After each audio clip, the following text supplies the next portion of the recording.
Mga volunteer ng Pastor Apollo C. Quiboloy for Senators Movement at PDP Laban nagtipon-tipon kamakailan sa isinagawang campaign rally sa Shanghai Gym, Barangay Matina, Aplaya sa Davao City.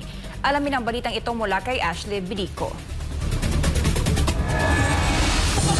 Paglalakbay ng senatorial campaign ni Pastor Apollo C. Quiboloy, patuloy rin ang pagdami ng mga sumusuporta sa panawagan na ayusin natin ang Pilipinas. At sa Davao City, mas lalong lumalakas ang samahan ng Pastor Apollo C. Quiboloy Senatorial Movement.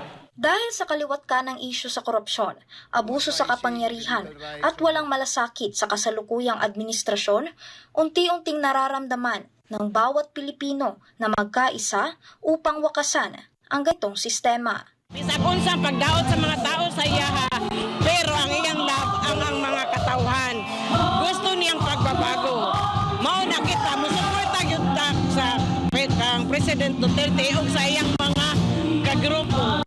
Suporta pud ko kang Senator Quiboloy kay ngano kanay na siya ni Duterte o magkatabang pud siya pagbabago sa Pilipinas.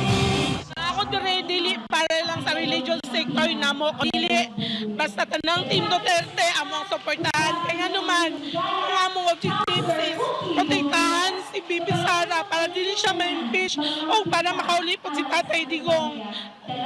Kana lang na way na tanan dapat PDP Laban makadaog yun sila. Umaga pa lang ay abala na ang mga organizer ng Pastor Apollo C. Quiboloy for Senators Movement sa Shanghai Gym, Matina, Aplaya, Davao City, habang isa-isang dumating ang mga supporter mula sa nasabing lugar. Napuno ang lugar ng pinagdausan habang masayang nakikisa ang mga dumalo sa iba't ibang aktibidad. May kantahan, may sayawan, at mga talupati mula sa mga local candidates. Nakibahagi din ang mga representante mula sa iba't ibang sektor ng lipunan sa naturang pagtitipon, kabilang na mga kabataan, mga opisyal ng barangay, at mga taga-suporta ng PDP Laban. Dumalo rin sa campaign rally sina 1st District Councilor Tec Ocampo, Councilor Bons Militar, Councilor Ragdi Nino Ibuyan, Councilor Jessica Cookie Bungguyan, Councilor Pamela Librado, at Councilor Attorney Luna Acosta. Sa nalalapit na halalan, mariing naman nilang pinaabot ang kahalagahan ng pagpili ng mga kandidato na tunay na may malasakit at pagmamahal sa bayan. Mutanan na mubuto karon kabalo ko dati dagan kayo against Duterte pero katong nakita nato nagidala si Duterte sa ICC kabalo ko nga kamutanan nag-change of heart og nag-change of mind kailangan nato bisag kinsa pa man sila karon basta Team Duterte ato silang iboto vote straight.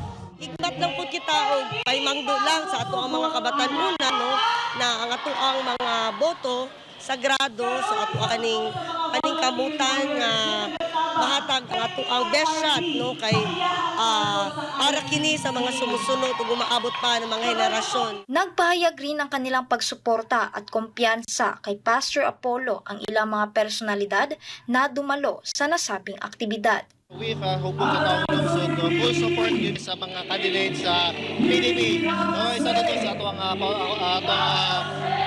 sunod po na yung senator, si Apollo, sa Pastor Apollo Quiboloy.